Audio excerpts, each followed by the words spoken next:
શ્રી વિષ્ણુ સહસ્ત્ર નામનો પાઠ અંત વિનાના હજારો સ્વરૂપવાળા, હજારો ચરણ, મસ્તક, સાથળ અને બાહુવાળા પરમાત્માને નમસ્કાર હો. હજાર નામવાળા અને હજાર કોટી યુગને ધારણ કરનાર એવા શાશ્વત બ્રહ્મ પુરુષને નમસ્કાર હો. જેની નાભીમાં કમળ એવા ભગવાન શ્રી વિષ્ણુને નમસ્કાર હો. જળમાં શયન કરનાર શ્રી વિષ્ણુ ભગવાનને નમસ્કાર હો. હે કેશવ, હે વાસુદેવ, આપને નમસ્કાર હો. બ્રહ્મ સ્વરૂપ અને ગૌ બ્રહ્મનું હિત કરનાર એવા દેવને નમસ્કાર હો. જગતનું હિત કરનાર શ્રી કૃષ્ણને નમસ્કાર હો. ગોવિંદ સ્વરૂપને નમસ્કાર હો. જેમ આકાશમાંથી પૃથ્વી પર પડેલું પાણી સમુદ્રમાં જાય છે, તેમ બધા દેવોને કરેલા નમસ્કાર ભગવાન કેશવ પ્રતિ જાય છે. જેમાં શ્રી હરિનું ભજન પૂજન થાય છે એવા આ માર્ગ નિષ્કુંઠ છે, અને શ્રી હરિના ભજન પૂજન વિનાના માર્ગને કુમાર્ગ જાણવો.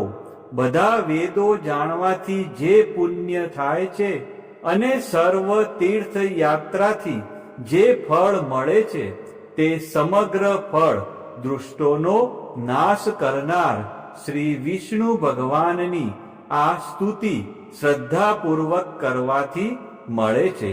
જે મનુષ્ય શ્રી હરિના મંદિરમાં નિત્ય 3 વાર પ્રભાત, મધ્યાહન અને સાયંકાળ માં 2 કે 1 વાર પણ આ વિષ્ણુ સહસ્ત્રનો પાઠ કરે છે, તેના સર્વ પાપ કર્મો નાશ પામે છે.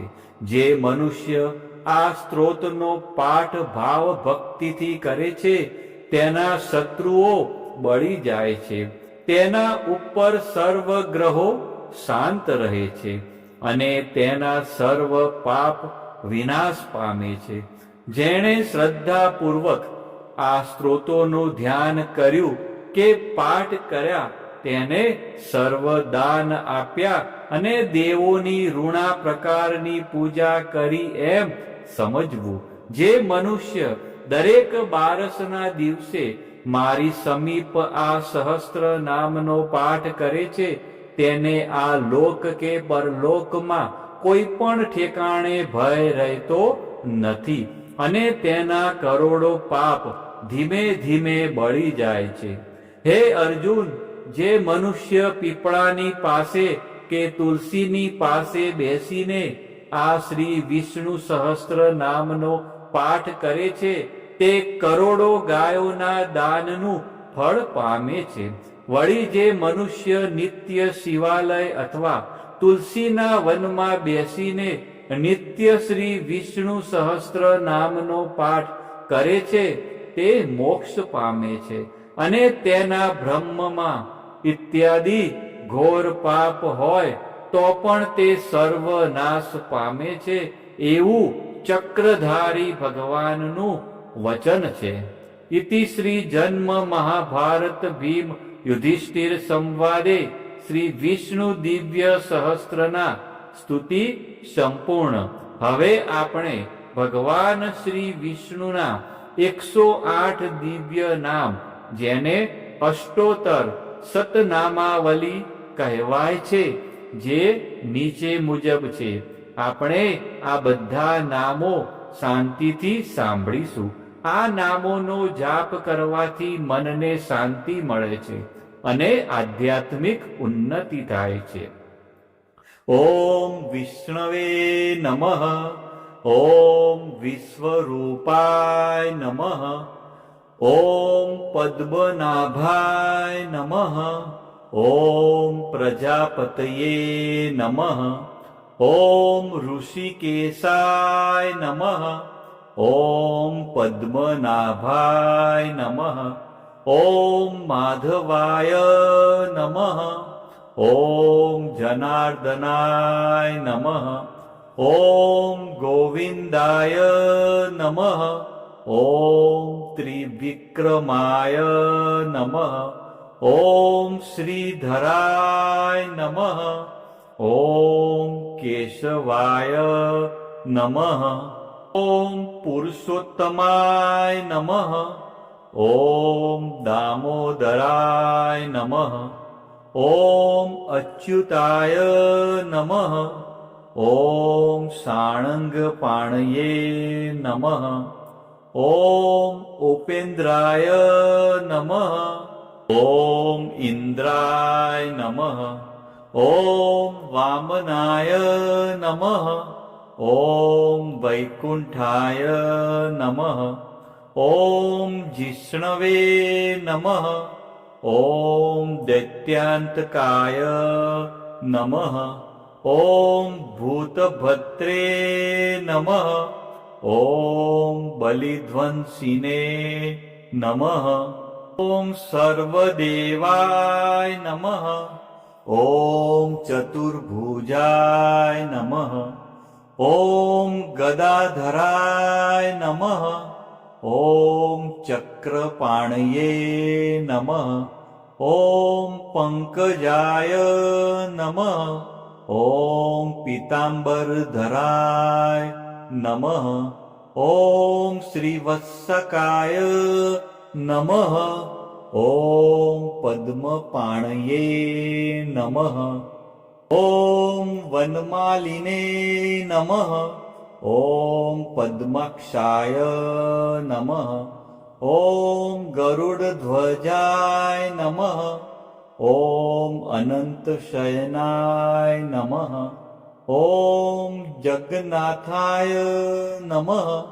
ॐ सर्वेश्वराय नमः ॐ परमेश्वराय नमः ॐ लक्ष्मीपतये नमः ॐ वराहाय नमः ॐ नृसिंहाय नमः ॐ भार्गवाय नमः ॐ रामाय नमः ॐ हलधराय नमः ॐ बुद्धाय नमः ॐ कल्किने नमः ॐ कृष्णाय नमः ॐ दयानिधये नमः ॐ दयामयाय नमः ॐ ज्ञानेश्वराय नमः ॐ विश्वकर्मणे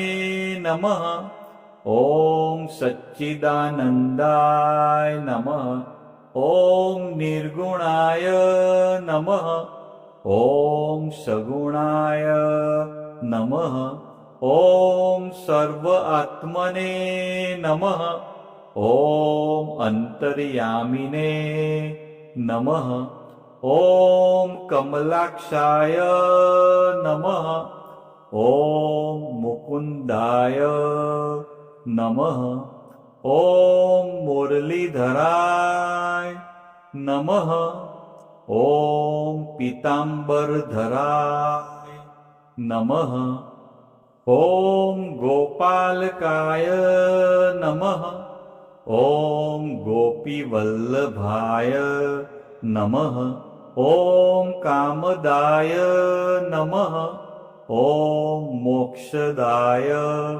नमः ॐ वरदाय नमः ॐ शरणागतवत्सलाय नमः ॐ भक्तपालकाय नमः ॐ दीनबन्धवे नमः ॐ करुणासागराय नमः ॐ कमलापतये नमः ॐ चतुर्वेदाय नमः ॐ वेदान्तवेदाय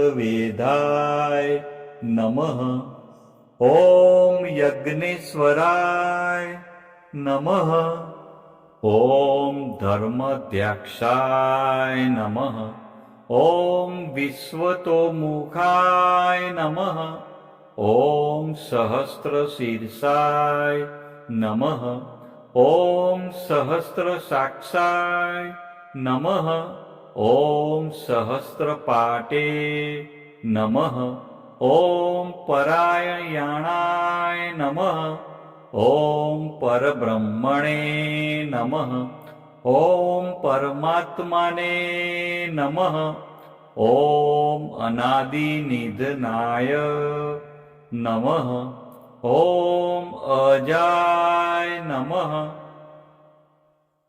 ॐ शाश्वताय नमः ॐ अव्याय नमः ॐ पुरुषाय नमः ॐ प्राणाय नमः ॐ प्रणवाय नमः ॐ ओमकाराय नमः ॐ सत्याय नमः ॐ ज्ञानाय नमः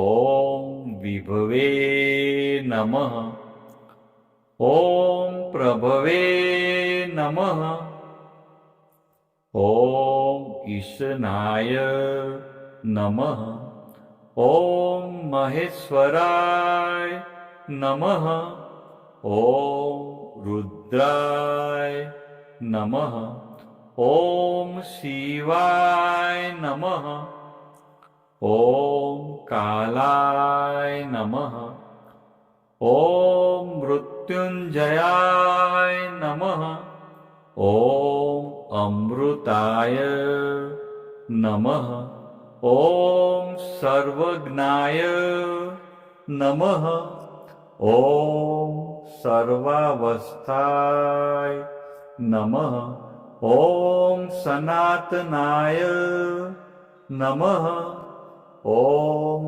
सर्वव्यापिने नमः ॐ अनन्तरूपाय नमः ॐ भगवते नमः ॐ विष्णवे नमः।